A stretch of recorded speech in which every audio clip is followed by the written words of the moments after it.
Meus amados irmãos, aqui nós chegamos à última mensagem dessa série que começamos há algumas semanas atrás, alguns meses até, cujo tema é simplicidade.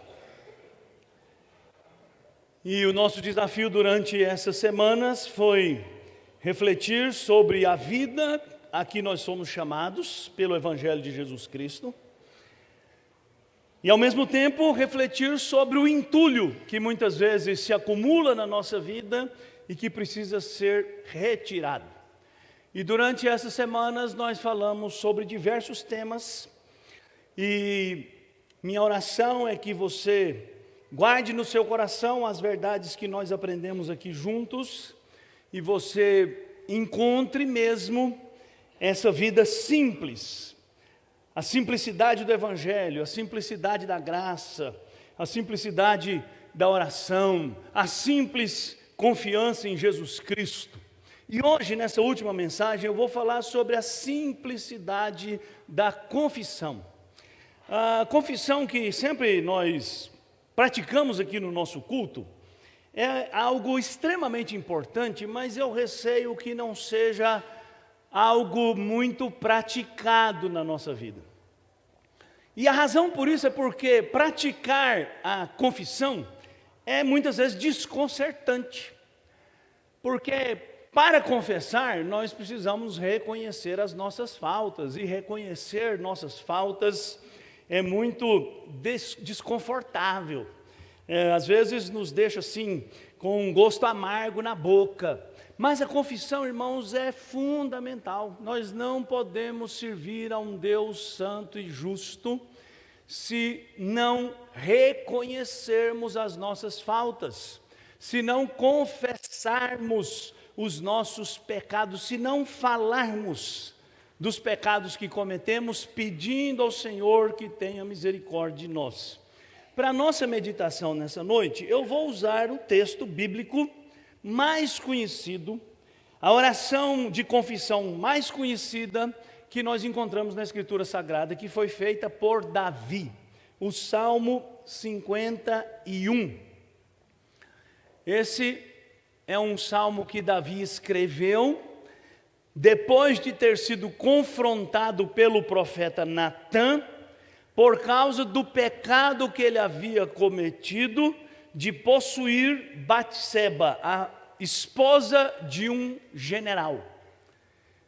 Depois de ter ordenado a morte daquele marido que ele mesmo traiu. Então o Senhor enviou o profeta Natã para confrontar Davi com o seu pecado. E depois de confrontado, Davi escreveu o Salmo 51, que é uma oração de confissão, onde ele começa dizendo assim: compadece-te de mim, ó Deus, segundo a tua benignidade, e segundo a multidão das tuas misericórdias, apaga as minhas transgressões.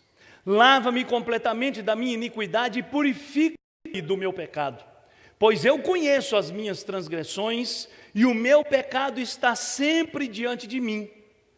Pequei contra ti somente, e fiz o que é mal perante os teus olhos, de maneira que serás tido por justo no teu falar e puro no teu julgar.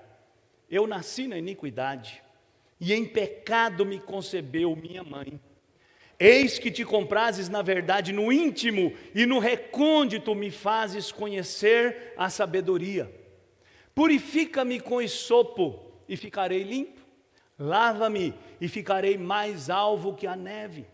Faze-me ouvir júbilo e alegria, para que exultem os ossos que esmagaste. Esconde o rosto dos meus pecados e apaga todas as minhas iniquidades. Cria em mim, ó Deus, um coração puro e renova dentro de mim um espírito inabalável. Não me repulses da tua presença, nem me retires o teu Santo Espírito. Restitui-me a alegria da tua salvação e sustenta-me com um espírito voluntário. Então, ensinarei aos transgressores os teus caminhos e os pecadores se converterão a ti. Livra-me dos crimes de sangue, ó Deus, Deus da minha salvação, e a minha língua exaltará a tua justiça. Abre, Senhor, os meus lábios, e a minha boca manifestará os teus louvores, pois não te comprases em sacrifícios, do contrário, eu te os daria, e não te agradas de holocaustos. Sacrifícios agradáveis a Deus são o espírito quebrantado, o coração compungido e contrito, não o desprezarás, ó Deus. Faze bem a Sião, segundo a tua boa vontade, edifica os muros de Jerusalém. Então te agradarás dos sacrifícios de justiça, dos holocaustos e das ofertas queimadas, e sobre o teu altar se oferecerão novilhos. Amém. Durante essa série, irmãos, eu lancei mão para introduzir nossas meditações de vários mitos e de vários textos clássicos da literatura. E hoje eu vou fazer a mesma coisa. E hoje eu quero falar sobre o retrato de Dorian Gray. Quem já ouviu falar do retrato de Dorian Gray? Não vale aquele filme de herói lá que não tem nada a ver, né? O retrato de Dorian Gray, irmãos, é o título de um romance escrito em 1890 por um escritor irlandês chamado Oscar Wilde. O Oscar Wilde não foi só um escritor, ele foi o criador de uma escola chamada esteticismo. Ele ensinava que a arte é a redenção da tragédia humana. E ele era um dramaturgo, ele escreveu várias peças, mas ele nunca tinha escrito um romance. Na verdade, o retrato de Dorian Gray foi o único romance que ele escreveu. E ele escreveu por encomenda de um editor americano e foi publicado numa revista lá nos Estados Unidos em 1890. Mas esse texto causou muito frenesi, porque era um texto assim, muito ousado, com cenas muito ousadas. E, basicamente, eu vou contar rapidamente a história, vai ter spoiler, tem filme desse aí, tem livro, mas não tem importância, você não vai ter problema nenhum.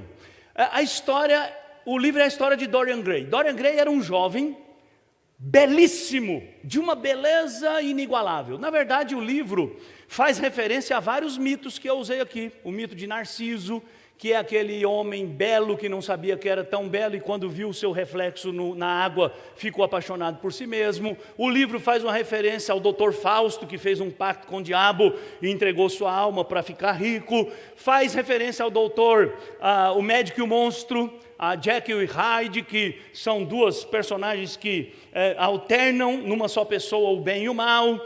Faz referência a Shakespeare, enfim. Dorian Gray é um jovem de uma beleza que nem ele mesmo sabia que tinha. E um pintor decidiu pintar um quadro, por isso o livro chama O Retrato de Dorian Gray, e a imagem que você tem aí é uma das versões desse retrato. Não é o retrato, porque Dorian Gray é uma personagem fictícia.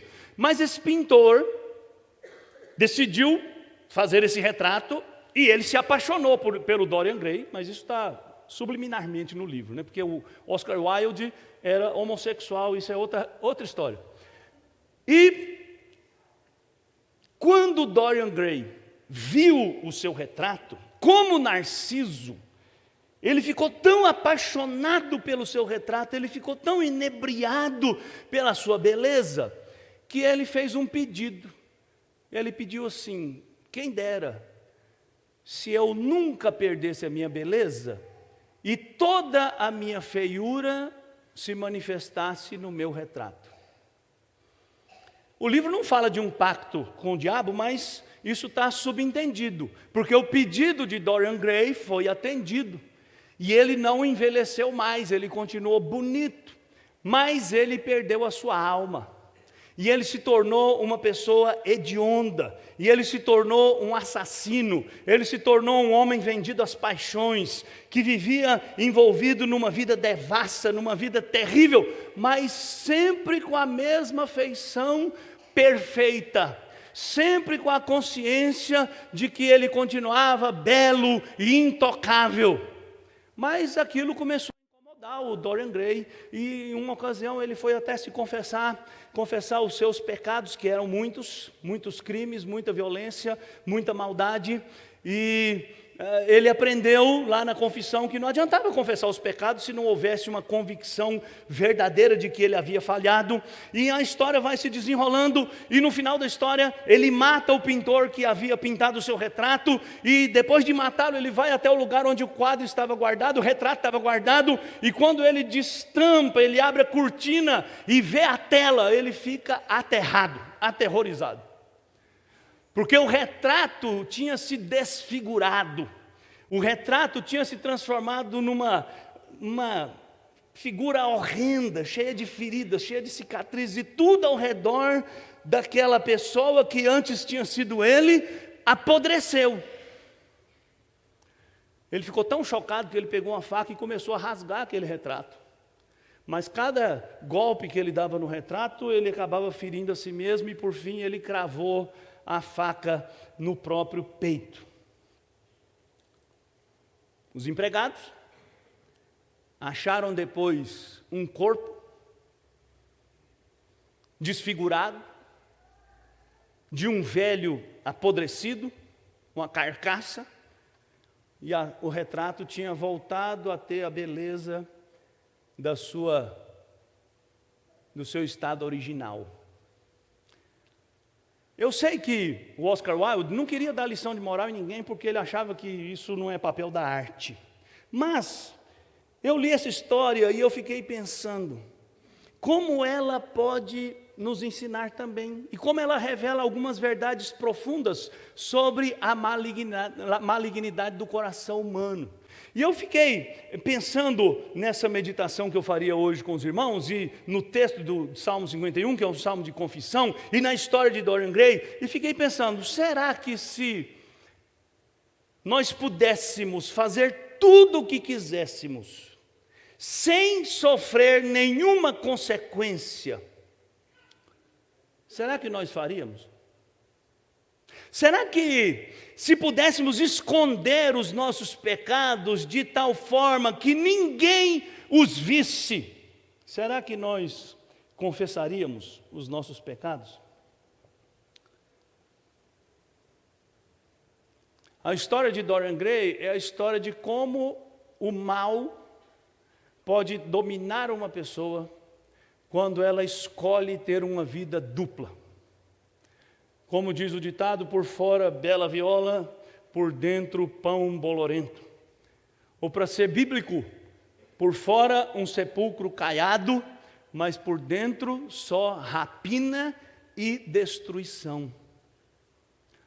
A história de Dorian Gray, irmãos, é uma história que ilustra, embora o Oscar Wilde não estava pensando nisso, nem sei se não estava pensando, porque provavelmente ele carregava dentro de si a própria culpa da sua condição e das suas escolhas, já que ele foi criado numa família cristã.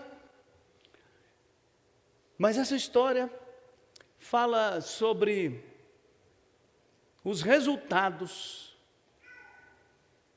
na vida de alguém que insiste em viver uma vida dupla. Uma vida que se entrega, por um lado, aos desejos do seu coração, mas por outro lado mantém uma capa, uma aura de dignidade e de santidade. E sabe, irmãos, quando eu leio a história de Davi e o Salmo 51, eu já disse isso aqui várias vezes, eu fico pensando em quantos meses Davi viveu como um Dorian Gray. Ninguém sabia do seu pecado. Pouca gente sabia que ele tinha dado um jeito de matar o marido da mulher. Não sei se durante esse tempo ele tinha coragem de ir no tabernáculo, tinha coragem de adorar a Deus. Mas eu sei que somente quando Deus o confrontou, que ele reconheceu as suas faltas. Sabe, irmãos, eu quero começar essa nossa meditação também com essa pergunta: como posso me aproximar de Deus? E essa pergunta surge exatamente dessa inquietação que assalta o meu coração, de pensar se eu, na posição daquela personagem do romance, não teriam atitude semelhante. Mas ao mesmo tempo eu fico pensando que dentro de mim e dentro de todo ser humano existe um clamor por encontrar-se com Deus, consciente ou inconscientemente. Na Bíblia nós aprendemos que Deus, ao criar o homem segundo a sua imagem e semelhança, dotou o homem de um anelo, de um desejo de encontrar-se com Deus. E esse anelo e esse desejo é tão forte, meus irmãos, que não existe cultura humana sem alguma manifestação religiosa, sem uma divindade, sem um culto, sem uma adoração. É verdade que o homem moderno tentou arrancar Deus da história, arrancar Deus da cultura, mas os resultados estão aí para nós vermos. Os homens continuam vazios, porque o dinheiro, porque o poder, porque a tecnologia, porque a saúde não consegue responder àquele anseio da alma que anela encontrar-se com Deus, porque nós somos a imagem de Deus. É em Deus que nós vamos encontrar sentido e paz, como ensinou Agostinho de Hipona. E aí eu fiquei pensando nas respostas que nós poderíamos dar a essa pergunta, já que os homens anelam encontrar-se com Deus, consciente ou inconscientemente, já que os homens criam sistemas religiosos para se aproximarem de Deus, e eu não estou falando do Deus da Bíblia, estou falando de qualquer Deus, o Deus que eles inventam, o Deus que eles criam, o sistema religioso que eles concebem, e essa pergunta encontra várias respostas, e aí eu as fiz aqui também em forma de pergunta, como a gente sempre introduziu a nossa mensagem aqui nessa série. Serei aceito se abraçar um estilo de vida de austeridade e provar minha dignidade aos olhos de Deus? Sabe, muita gente elegeu a religião moral como o caminho para chegar a Deus. Quando você fala do Evangelho, para muitas pessoas, o argumento delas para rejeitar o Evangelho é a sua justiça própria, o seu senso de dignidade. Olha, isso é uma religião, a minha religião é confiar em mim mesmo, a minha religião é confiar na minha dignidade. Eu chego a Deus porque eu sou uma pessoa honesta, pura, digna, justa, íntegra, eu sou um pai de família, eu cumpro os meus deveres, eu tenho caráter.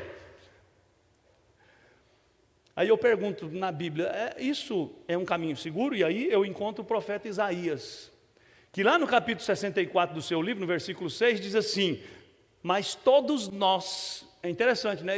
Isaías se inclui, todos nós somos como o imundo, e nossas justiças como trapos de imundície.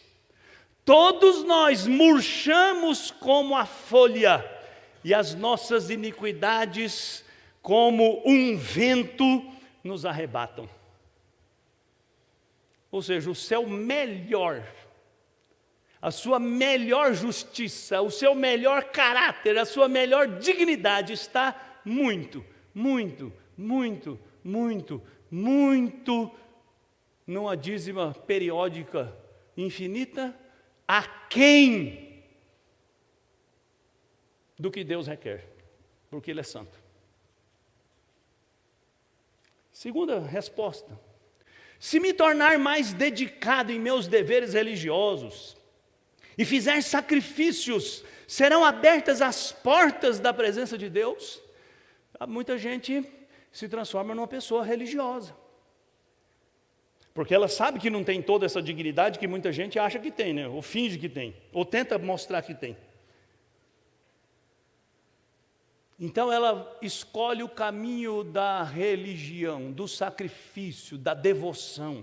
Sabe, irmãos, eu não sou daqueles que diz que a religião não serve para nada. Isso é uma bobagem que a gente ouve muito por aí. Religião é uma coisa importante, mas a religiosidade, que é a religião sem alma, é a religião sem amor verdadeiro, é a religião sem Cristo, essa religião que muita gente escolhe como caminho para chegar a Deus, é um caminho também que não vai ter nenhum sucesso, porque diz o profeta Miqueias, que foi contemporâneo de Isaías, essa pergunta que eu estou fazendo aqui, ele faz também: com que me apresentarei ao Senhor e me inclinarei ante o Deus excelso? Virei perante Ele com holocaustos, com bezerros de um ano? Agradar-se-á o Senhor de milhares de carneiros, de 10.000 ribeiros de azeite? Darei meu primogênito pela minha transgressão, o fruto do meu corpo pelo pecado da minha alma? O profeta está respondendo: o caminho da religião, do sacrifício, da devoção, não leva você a Deus.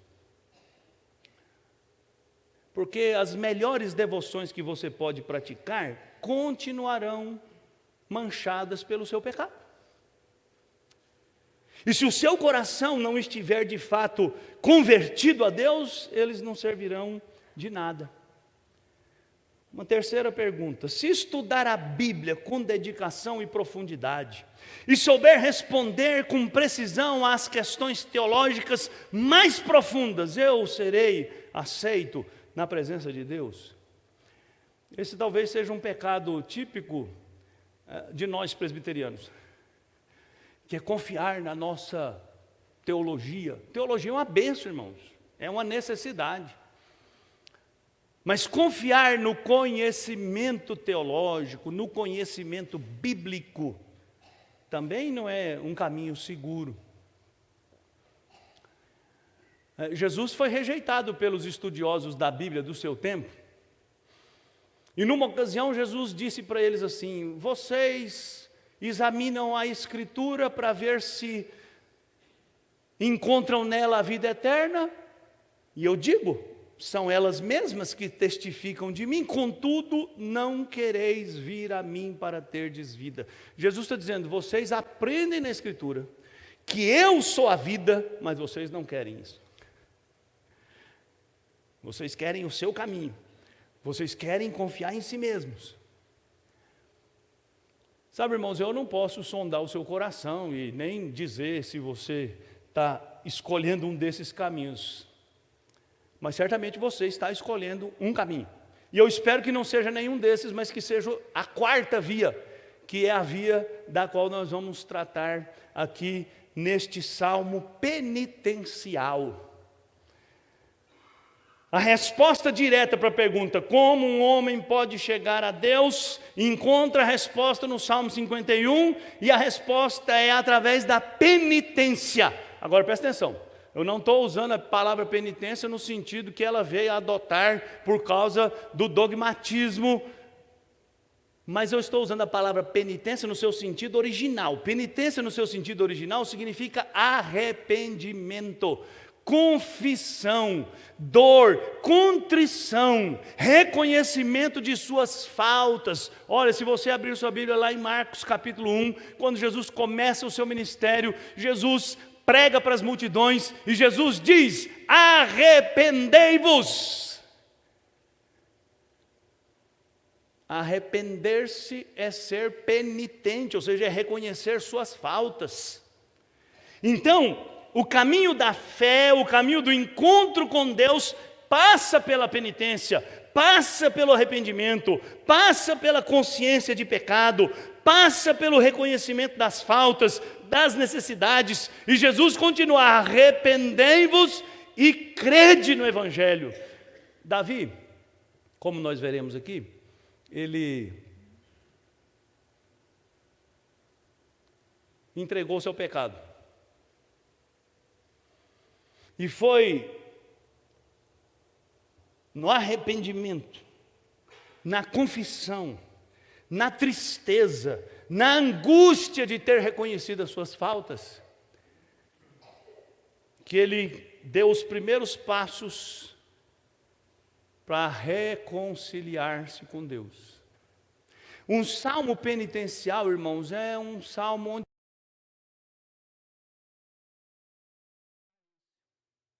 tem salmos na Bíblia que são todo ele uma penitência, um salmo de confissão. O Salmo 51 é um deles, o Salmo 32 é outro.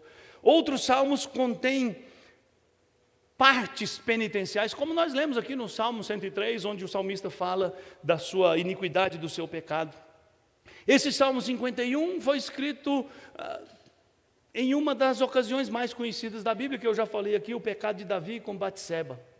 Davi cai em si, entre aspas, né?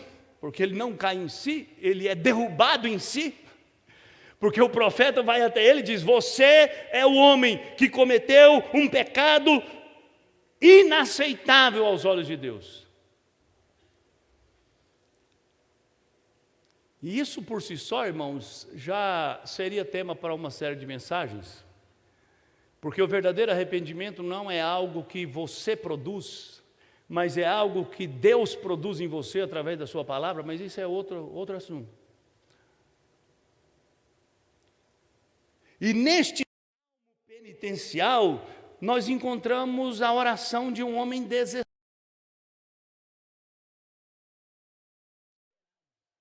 Porque quando ele foi confrontado com o seu pecado, ficou evidente a farsa em que ele havia se enfiado e como a vida dele estava sendo esmagada por causa da escolha errada que ele fez. E sabe, irmãos, a confissão é onde todo homem que contempla a sua verdadeira face vai chegar. Mais ou menos como Dorian Gray, que contemplou a sua verdadeira face no retrato.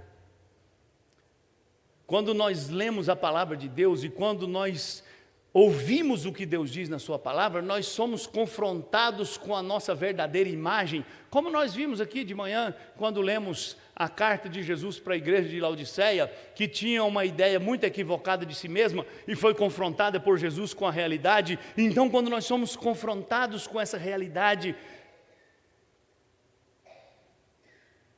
a resposta que nós podemos dar, a única resposta, é a confissão. Porque o pecado tem consequências terríveis e nós precisamos nos livrar dele. Porque o coração quebrantado e o refrigério do perdão só é encontrado por quem faz essa oração de confissão. Porque quem faz essa oração de confissão experimenta as transformações da vida que é tocada pela graça perdoadora de Deus. E hoje eu quero convidar você a pensar sobre esse Salmo 51 e olhar para os efeitos que essa oração de confissão fez na vida de Davi, e a minha oração é que esses efeitos sejam vistos na nossa vida também. E eu quero chamar a sua atenção para um aspecto muito importante, que Charles Spurgeon, eu já citei várias vezes aqui, Charles Spurgeon foi aquele pregador inglês lá do século XIX, o príncipe dos pregadores. Fazendo um comentário sobre o Salmo 51, ele diz uma coisa que eu queria citar para você aqui. O grande pecado de Davi não é para ser desculpado, mas é bom lembrar que seu caso tem uma coleção excepcional de especialidades. Quando nos lembramos de seu pecado, lembremos-nos mais de seu arrependimento e da longa série de castigos que fizeram do prosseguimento de sua vida uma história tão lamentosa. Por que Spurgeon propõe isso? Porque geralmente a gente se lembra do pecado que Davi cometeu. E a gente se lembra do pecado que Davi cometeu até com um certo sadismo, porque a maioria de nós não cometeu um pecado tão odioso como Davi. A maioria de nós não matou ninguém. A maioria de nós não traiu um amigo íntimo como era o general a quem Davi traiu. A maioria de nós não está vivendo uma vida tão falsa como Davi viveu naquele período em que a mulher ficou grávida, a criança nasceu, enfim. Mas nós precisamos parar e pensar na resposta que Davi deu a Deus quando foi confrontado, que foi o arrependimento, que foi a confissão. E o que é triste é que muitas vezes nós nos sentimos confortáveis por pensar na gravidade do pecado de Davi, mas nos esquecemos que não nos arrependemos como Davi, nem sempre confessamos como Davi, nem sempre derramamos a nossa alma diante de Deus como Davi. Por isso Spurgeon propõe, olha, quando você pensar no pecado de Davi, pense também no arrependimento. Pense também em como ele sofreu por causa do pecado que cometeu, para que você não cometa os mesmos pecados, para que você não trilhe o mesmo caminho, para que você não se entregue à mesma vida dupla, para que você não se engane, para que você não se iluda, porque o pecado é grave e ele precisa ser confessado, e o pecado traz consequências graves, das quais nem sempre Deus nos livra. Por isso eu quero propor uma tese aqui, como eu fiz durante essa série, que simplicidade é reconhecer sua profunda carência e confiar que ela só pode ser suprida pelo amor compassivo de Deus, revelado em Jesus Cristo, e desfrutada por meio da confissão sincera. Ou seja, eu reconheço a minha carência, reconheço que só Deus pode supri-la, reconheço que eu só posso desfrutar desse suprimento trilhando o caminho da confissão, reconhecendo as minhas faltas, pedindo perdão a Deus por elas e voltando-me para Deus em confiança e fé. Diante de todo esse cenário, eu quero aplicar ao nosso coração algumas palavras que são claramente vistas no Salmo 51 e queria que você aplicasse cada uma delas a você mesmo. E a primeira palavra é a palavra culpado. O primeiro passo para você praticar a simplicidade da confissão é reconhecer a profunda culpa da sua alma. E sabe, irmãos, não tem ninguém aqui, a começar em mim, que não precisa confessar o seu pecado e não precisa reconhecer as culpas que carrega. Davi não se justifica. Quando ele foi confrontado, ele não argumentou com o profeta Natã. Ele não explicou para o profeta Natã. Ele não argumentou dizendo, olha, eu fiz isso, mas por causa daquilo. Eu fiz isso, mas foi porque... não. Quando você lê o Salmo 51, você tem a nítida impressão de que Davi foi moído, ele mesmo diz isso. Senhor, eu quero que os ossos que o Senhor esmagou sejam curados. Senhor, eu preciso que o Senhor me perdoe. E é por isso que ele começa o salmo com uma súplica, dizendo, compadece-te de mim, ó Deus. Sabe, irmãos, enquanto nós não somos expostos, enquanto nós não somos confrontados, nós nos sentimos seguros.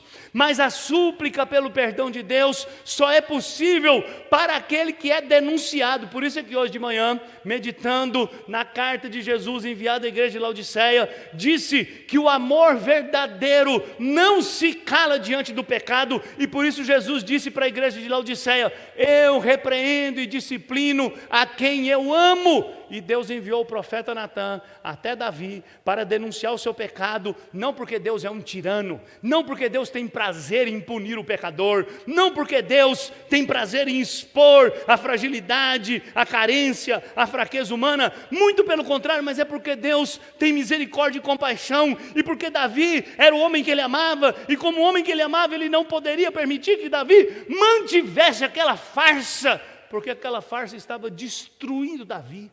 Estava corroendo Davi, estava anulando a comunhão que Davi tinha com Deus.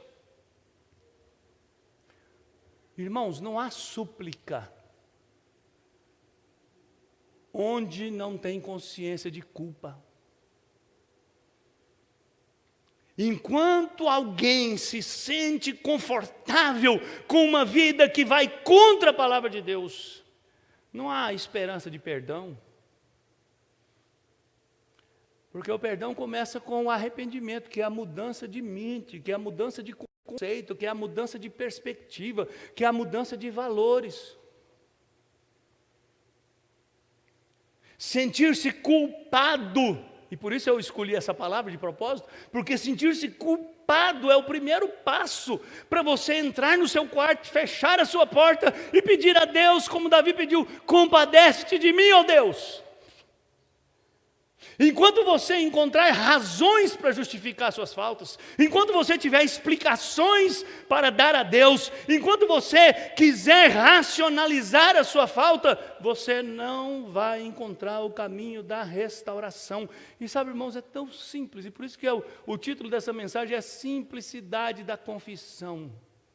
Não precisa de rito, não precisa de oferta, não precisa de sacrifício, não precisa de dinheiro, não precisa de ir a lugar nenhum, não precisa subir no monte, não precisa descer ao vale, não precisa falar com ninguém, só precisa dobrar os joelhos, só precisa clamar ao Senhor, só precisa dizer: Senhor, tem compaixão de mim.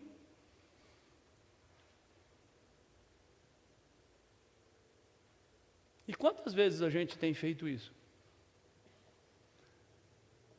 Sabe, a maioria de nós pratica aquela confissão por atacado. Senhor, perdoa os meus pecados. Irmão, pecado tem nome. Pecado é maledicência, é mentira, é cobiça, é inveja, é adultério, é fornicação, é injustiça, é crueldade, é assassinato. Pecado é facilmente designável.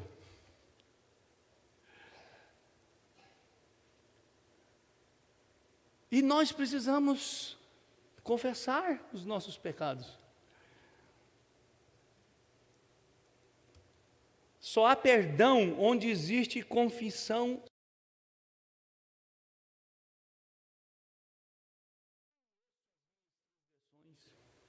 E o meu pecado está sempre diante de mim. É claro, irmãos. Davi todo dia estava vendo a barriga de Batseba crescer. Estava vendo a viúva do marido que ele matou. Depois ele viu a criança nascer e ele estava vendo aquele menino ali, por ali. Eu tenho uma tese que não tem nenhuma comprovação bíblica, né, mas dá licença de eu imaginar, que o menino nasceu, o menino cresceu. O menino andou, o menino mamou, e Davi mentindo, Davi fingindo, Davi posando de servo de Deus, de coração consagrado.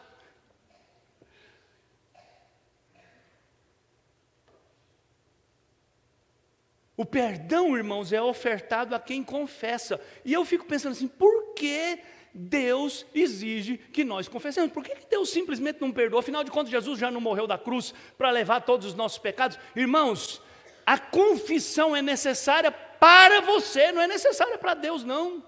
E por que a confissão é necessária? Sabe por quê, irmãos? Porque o pecado é como um câncer. O câncer é uma doença que precisa ser arrancada, precisa ser extirpada.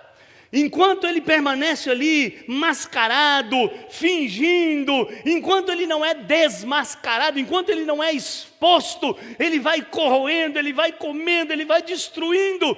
E se ele não for exposto a tempo, ele leva à morte. Deus foi misericordioso com Davi,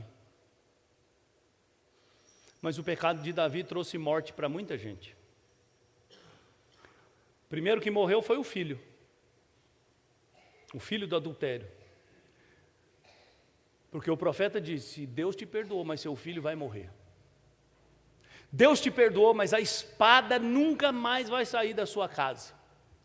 Pouco tempo depois, Davi viu um filho matar outro filho por tê-lo estrupado a irmã. Depois aquele filho que estuprou a irmã e foi assassinado, e o outro que o assassinou foi morto pelos exércitos de Davi. E já velhinho.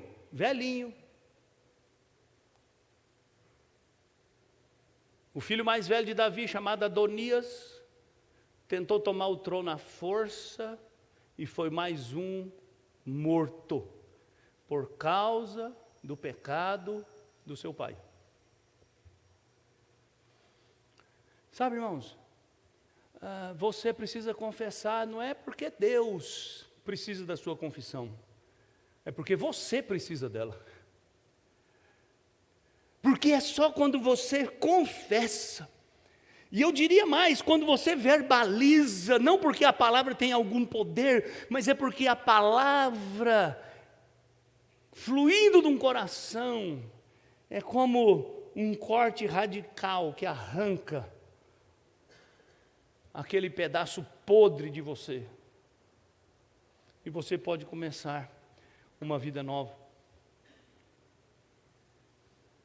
Deus insiste na confissão para o nosso bem, para a nossa saúde, para não vivermos uma vida dupla, falsa, encenada, mentirosa, para não ficarmos tão convencidos de que estamos enganando as pessoas a ponto de enganar a nós mesmos e nos sentirmos confortáveis.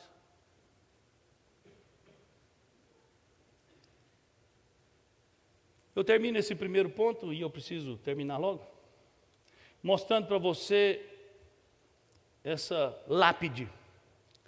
Isso aqui é a lápide de William Carey. Lembra William Carey? O pai das missões modernas, o inglês, sapateiro, que foi para a Índia, pregou o evangelho, dedicou sua vida na Índia. Um dia o William Carey estava muito doente e perguntaram para ele: pastor, se essa doença for mortal, que passagem da Bíblia o senhor gostaria que fosse lida no seu funeral? Essa é uma pergunta indiscreta, né? Por favor, não me perguntem isso. E William Carey respondeu: eu me sinto uma criatura tão insignificante, tão miserável, que o único texto que eu posso pensar que deve ser lido no sermão que será pregado no meu ofício fúnebre é o Salmo 51, versículo 1. Compadece-te de mim, ó Deus, segundo a tua benignidade, e segundo a multidão das tuas misericórdias, apaga as minhas transgressões. E nesse mesmo dia, pensando que ia morrer, William Carey, no seu testamento, escreveu as palavras que ele queria fossem escritas na sua lápide. Estão aqui, escritas na sua lápide, em português. Quem está sepultado aqui? Um miserável, indigno e desamparado verme. Em teus braços amáveis eu me atiro. É o que está escrito aqui, ó. Logo depois do registro da data da sua morte, 9 de junho de 1834. Um miserável, indigno e desamparado verme. Em teus braços amáveis eu me atiro.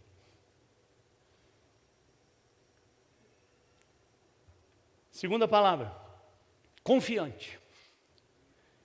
Crendo no amor perdoador do Pai. Por que Davi vai a Deus e clama a Ele pelo perdão? Porque Davi conhecia Deus. E Davi sabia que Deus é um Pai cheio de compaixão e misericórdia.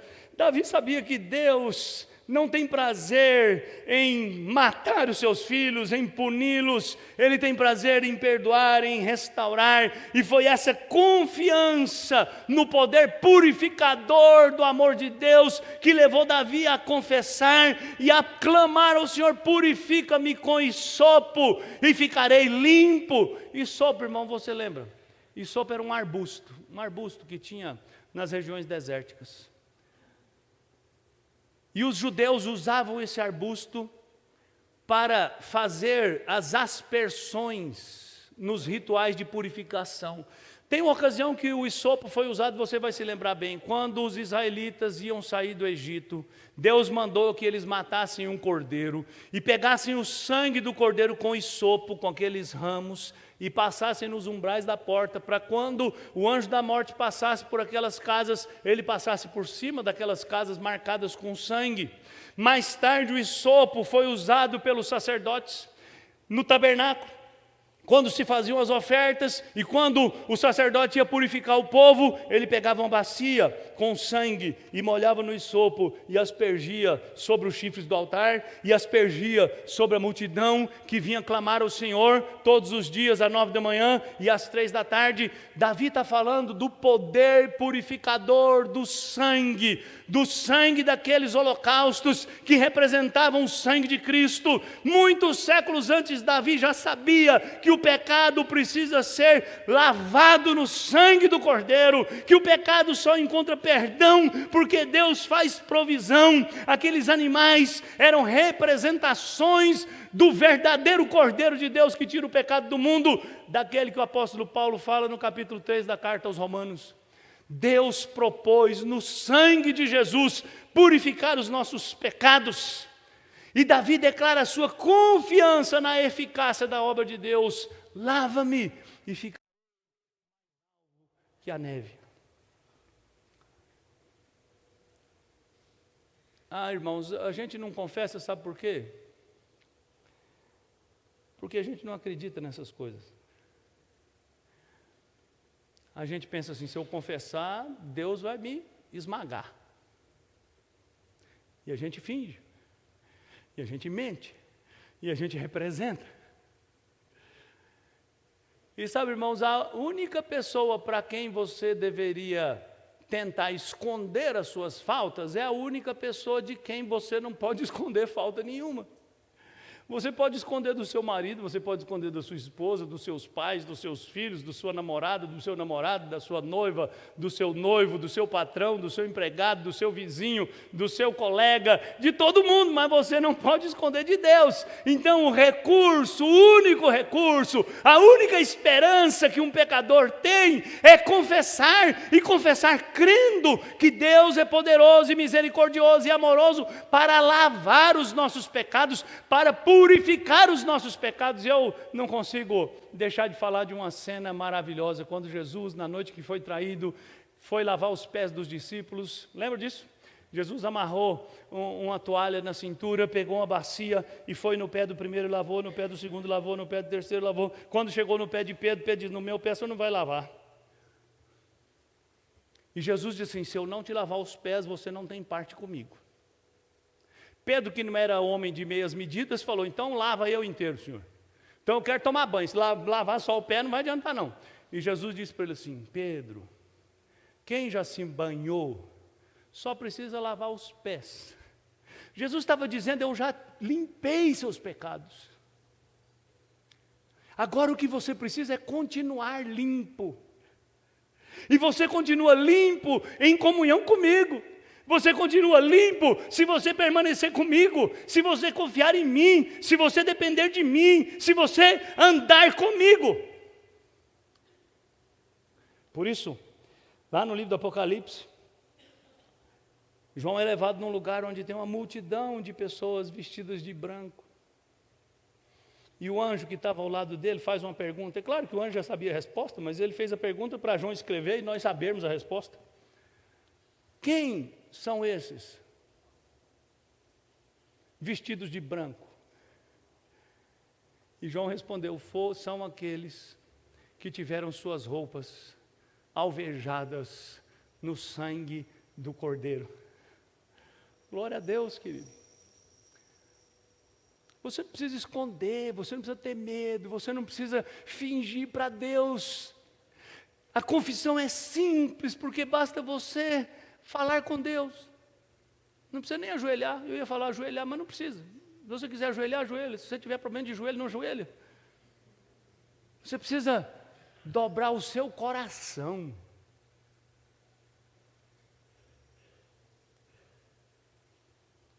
E confiar. Terceira palavra. Consciente. Visão precisa da real necessidade.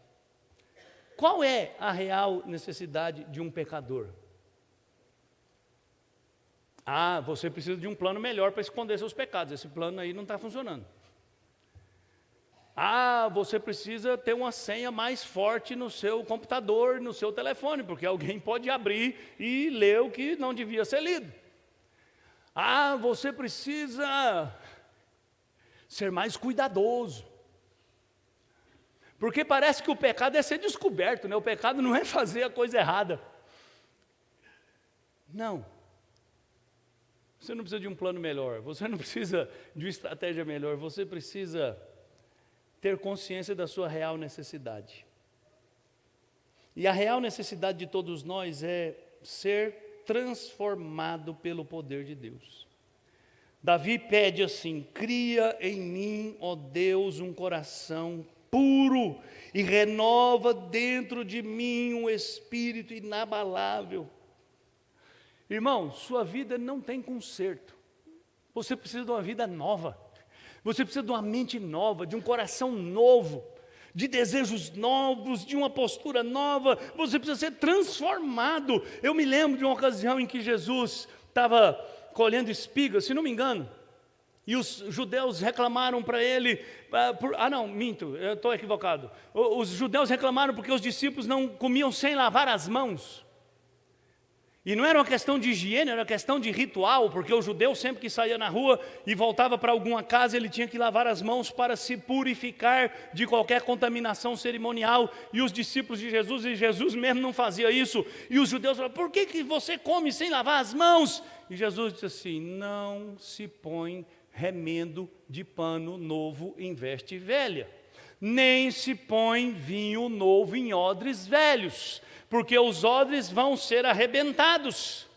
Em outras palavras, Jesus está dizendo assim: eu não lavo as mãos porque eu não vim reformar esse sistema que serviu a um propósito e não serve mais. Eu não vim dar uma maquiada no sistema que Deus usou para me trazer até esse mundo. Eu não vim dar um remendo, fazer um ajuste. Eu não vim passar uma maquiagem na feiura do seu rosto. Eu não vim cobrir e falsear o que realmente está no seu coração. Eu vim para dar uma vida nova. Eu vim para fazer um pacto novo. Eu vim para restaurar. Jesus deixa claro, meu querido, que a vida do homem não tem conserto.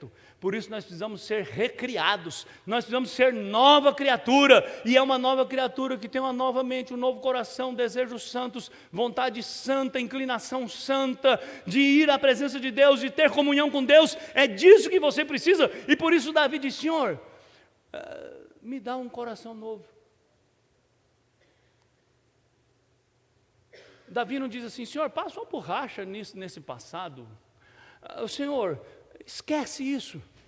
Senhor, olha, o Senhor é bom. Vamos fazer o seguinte, vamos começar daqui uma nova história. Não, Davi diz: Senhor, eu quero um coração puro. Eu quero um espírito inabalável. Eu quero ser transformado.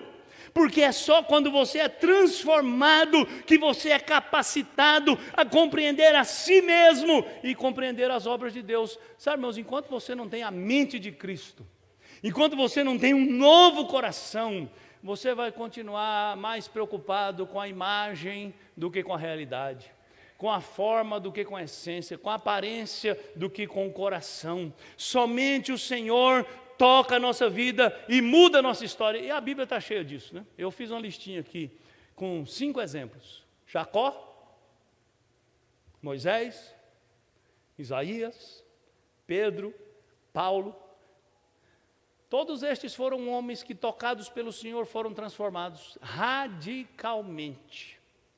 E radicalmente no sentido lato da palavra, no sentido estrito, na raiz, no cerne, lá onde a vida realmente precisa ser tocada. E é isso que Davi quer: Senhor, cria em mim um coração puro. Eu não tenho esse coração puro.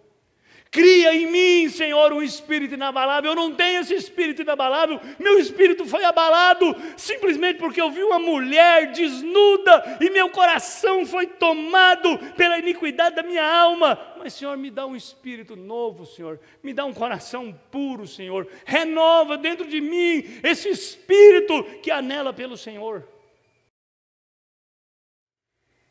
Irmãos, enquanto nós não formos transformados assim, nós vamos continuar tropeçando. A última palavra: comprometido.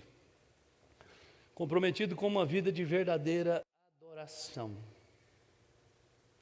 O que acontece com quem recebe o perdão e esse coração novo é que sua vida é transformada numa vida de adorador verdadeiro. Por isso Davi diz assim: abre, Senhor, os meus lábios, e a minha boca manifestará os teus louvores. Falar como uma testemunha da graça perdoadora de Deus. Jesus disse uma coisa que a gente não presta muita atenção. Jesus disse assim que uma árvore má não pode produzir bom fruto. Que os lábios falam do que o coração está cheio.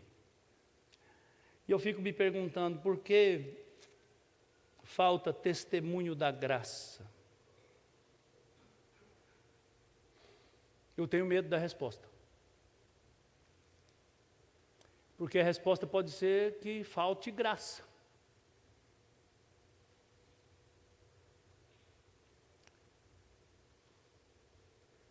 Porque falta lábios que falem dos louvores de Deus. E é claro que a expressão aqui é poética, isso é uma poesia. Falar dos louvores é falar das obras de Deus, falar de como Ele perdoou. E eu fico pensando como Davi, depois dessa experiência, falou: Deus me perdoou. Eu estava esmagado, meus ossos estavam secos, eu estava arruinado, mas Deus me perdoou. E teve até uma cena muito curiosa, né? Porque Davi, quando recebeu a notícia de que a criança ia morrer, começou a jejuar pela criança. Jejuar e orar, jejuar e orar, jejuar e orar. Senhor, tem misericórdia, Senhor, tem misericórdia, Senhor, tem misericórdia. E ele não comia, ele não se penteava, ele não se vestia, ele não se arrumava, até o dia que a criança morreu. E os homens pensaram, se a criança doente, Davi quase morreu de desespero. Quando a gente contar para ele que a criança morreu, ele vai se matar. E eles, com muito medo, foram e contaram para Davi. Davi se levantou, tomou banho, trocou de roupa, sentou no trono. E os homens disseram: o senhor está louco? Quando a criança estava doente, o senhor se matou de orar e jejuar. Agora que a criança é morta, você toma banho e se assenta no trono e leva a vida. E ele diz: eu orei porque eu esperava que Deus tivesse misericórdia. Mas agora não há mais nada a fazer. Eu vou me encontrar com a criança. Ela não vai voltar aqui. Segue a vida. Perdoado. Limpo. Aliviado. Comprometido, porque perdoado você pode ofertar um coração quebrantado ao Senhor, pois esse é o único culto que realmente agrada a Deus. Davi diz: sacrifícios agradáveis a Deus são espírito quebrantado, coração compungido e contrito, não desprezarás, ó Deus. Irmãos, Davi não está falando aqui, isso é importante, que os sacrifícios que Deus mesmo prescreveu são inúteis. Não. Davi está dizendo que os sacrifícios que Deus prescreveu, se não forem acompanhados de um espírito quebrantado e um coração compungido, não servem para nada. Porque o que Deus espera dos seus filhos não é que eles cumpram rituais, não é que eles cumpram deveres morais, mas é que eles o amem de fato, que eles desejem a presença dEle de verdade, que eles anelem e busquem a comunhão com Ele, e Ele, que é santo e justo, não se agrada de nada menos que a vida completamente consagrada a Ele. É o que Paulo diz lá em Romanos 12, quando ele exorta os crentes de Roma, dizendo que eles não deveriam se conformar com este século, mas transformar-se pela renovação da mente, apresentando a Deus o culto racional. É curioso isso, né? Porque eu já vi tanta gente interpretando assim, e humildemente eu discordo. Que Paulo esteja dizendo que o único culto que Deus aceita é um culto intelectual, é o culto que você presta com a mente, é o culto que seja dentro do esquema cartesiano de argumento, enfim.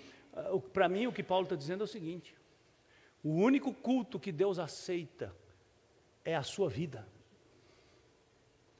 É a sua vida transformada, é a sua mente renovada. Porque se você senta aqui nesse banco e entende tudo que eu estou falando, mas a sua mente e o seu coração continuam velhos, você não cultuou a Deus. Porque o único culto que Deus aceita, o único culto razoável, a palavra grega ali é a palavra lógico, o único culto lógico dentro da lógica divina é você oferecer a sua vida, é você oferecer o seu ser inteiro, é o que Davi está dizendo aqui.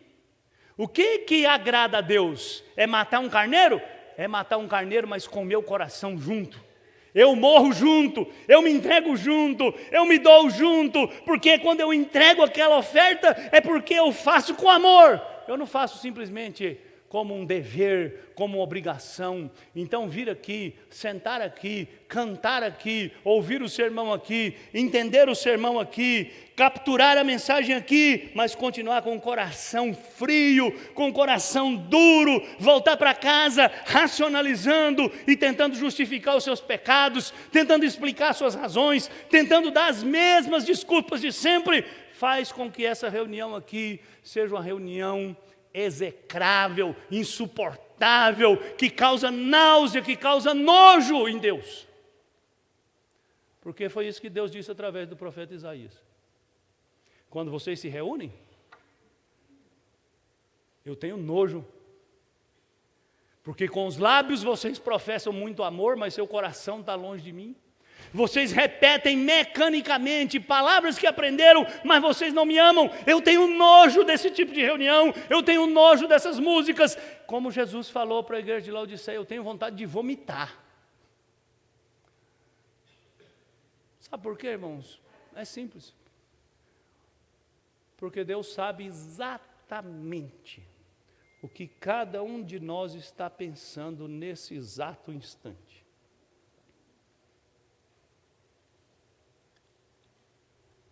Por fim, para você ir embora pensando,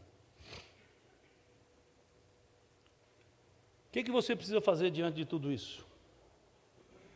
Vamos voltar lá no retrato de Dorian Gray e lembrar que eu usei aquela ilustração para dizer o seguinte: uma vida de beleza externa, mas que tem uma prática cheia de iniquidade, é a causa da ruína de Dorian Gray e é a causa da ruína de muitas pessoas. Que parecem, mas não são. Que por fora são belas, são lindas, mas por dentro estão podres. Como Davi estava. Como Dorian Gray estava. Mas aí Deus, que é bom, que é um pai amoroso, vem no nosso ouvido e fala: meu filho, você está errado. Meu filho, você precisa reconhecer suas faltas. Meu filho, você não precisa fingir para mim. Então a primeira coisa que eu coloquei aqui: reconheça e confesse seu pecado. Sabe, não se deixe enganar com essa sensação de dignidade que você tem, que você vai chegar na sua casa hoje, vai olhar no espelho e vai sentir-se uma pessoa. Hoje eu fui na igreja, eu adorei, eu dei uma oferta, foi uma oferta grande, eu sou muito bom. Sabe, irmãos, nós podemos ser bons em muitas áreas, mas há muitas áreas na nossa vida que são uma verdadeira podridão.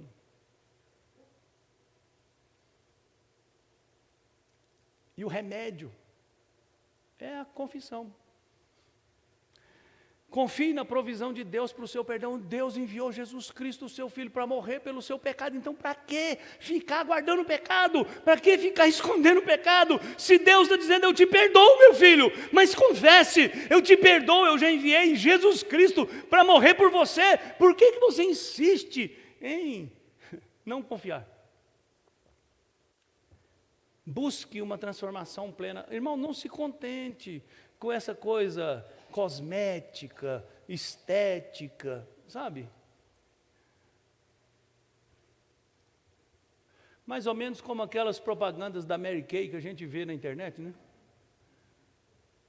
Sabe, Mary Kay transforma lobisomem em bela adormecida.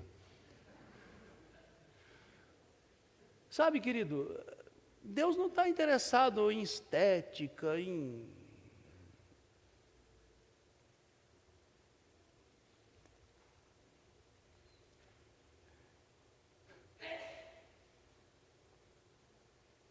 perdoado, viva para aquele que o perdoou. É só isso que dá sentido à vida. Viver para quem me perdoou. O resto, como disse Salomão no livro de Eclesiastes, é correr atrás do vento. O resto, como disse o autor do Salmo 103, é poeira, é fumaça, é nada. Se você quer ter sentido para essa vida, faça da sua vida uma vida de serviço ao seu Criador. É isso que vai fazer verdadeiramente.